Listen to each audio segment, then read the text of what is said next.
In this tutorial in Microsoft Excel, we're going to look at data that has come into a spreadsheet as a single column that we'd like to break up into multiple columns.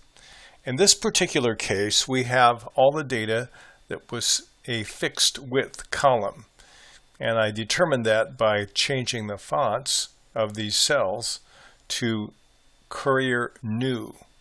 That's one easy way to find out if that's how it was formatted. If I take it and I just change it to the default font, it doesn't look like it will work because the spaces are not uniform. But either way, we can take this data and, using the tools in Microsoft Excel, we can break it into columns. Let me show you how to do that. I'm going to click on my Data tab above my ribbon, and then click on Text to Columns. It immediately will guess that I have fixed width. That means the fields are assigned in columns with spaces between the fields. And then I'll click on the Next button. Now it's guessing the width of the fields.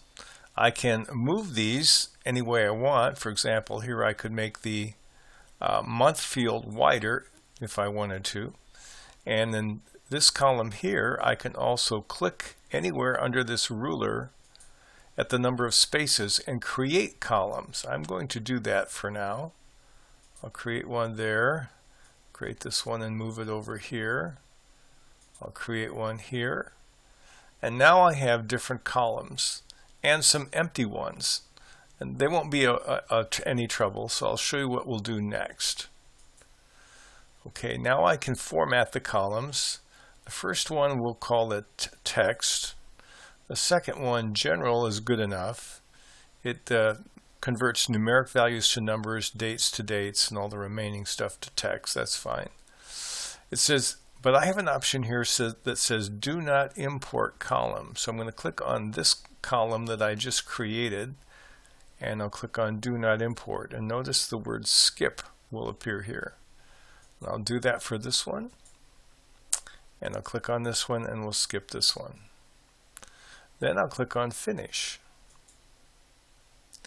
Okay, now what I have are 3 columns of a smaller width and the original column with my months in my Excel sheet. And once again, I can do anything I want to with this particular sheet. I can click on here, I can do an auto sum,